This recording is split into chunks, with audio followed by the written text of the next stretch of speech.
Shalom jemaat Tuhan yang diberkati. Wahyu pasal 2 ayat 1 sampai dengan yang ke-7. Pada ayat yang kedua, kemudian ayat yang ketiga dan ayat yang ke-6, kita akan melihat pujian yang diberikan secara khusus kepada jemaat di Efesus. Misalnya dalam ayat 2a, jemaat di Efesus dipuji karena mereka adalah tipe pekerja keras dan tekun dalam melakukan tugas-tugas mereka. Kemudian ayat 2 bagian B dan ayat yang ke-6, mereka dipuji dalam hal kerohanian. Jemaat di Efesus dipuji karena mereka tidak ikut dalam perbuatan Nikolaus dan pengikutnya. Sebaliknya, jemaat di Efesus sangat membenci perbuatan itu. Di ayat yang ketiga, jemaat di Efesus juga dipuji karena mereka tetap bertahan dan sabar dalam penderitaan akibat penganiayaan Kaisar Nero. Akan tetapi ketika kita melihat pada ayat yang keempat, disebutkan bahwa jemaat di Efesus telah kehilangan kasih mula-mula mereka. Padahal kasih ini adalah dasar bagi setiap orang percaya dalam datang kepada Tuhan. Ketika kita kehilangan kasih mula-mula, maka pelayanan apapun tunjukkan kepada Tuhan tidak akan ada artinya.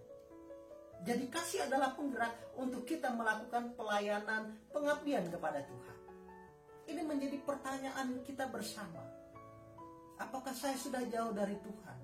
Apakah pelayanan saya, kesaksian saya demi kemuliaan nama Tuhan tetap berkobar? Atau sudah mulai luntur?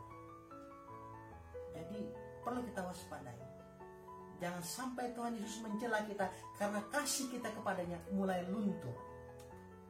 Bapak Ibu Saudara-saudara dikasih dan diberkati oleh Tuhan. Pada bagian ini Yesus memberi jalan keluar untuk memiliki kembali kasih mula-mula itu. Secara khusus dalam ayat 5 ada 3 tahap yang harus dilakukan untuk kembali lagi seperti semula. Pertama, ayat 5a, kata kuncinya adalah ingatlah. Bagian ini mengajak kita untuk mengintrospeksi diri kita, untuk memeriksa diri kita.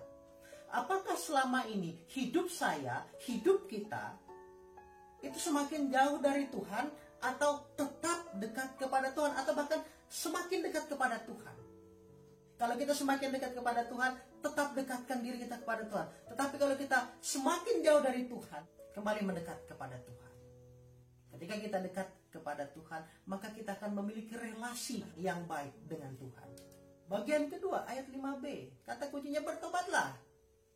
Jemaat Tuhan yang terkasih, jika kita mendapati diri kita dalam keadaan yang demikian, bertobatlah, akuilah itu di hadapan Tuhan, agar Tuhan memulihkan kita kembali. Jangan kita mengeraskan hati yang akan membuat kita semakin jauh dari Tuhan.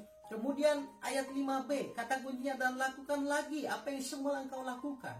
Bagian ini mengajak kita yang sudah mengintrospeksi diri, kemudian bertobat untuk kembali lagi dalam tugas pengabdian, pelayanan, kesaksian kita demi kemuliaan nama Tuhan.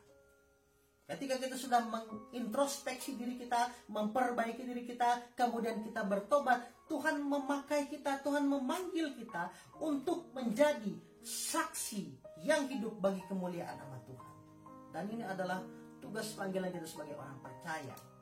Pada bagian akhir, jemaat Tuhan yang diberkati, tidak lama lagi Tuhan Yesus akan datang kembali. Jangan sampai kita kehilangan kasih yang mula-mula.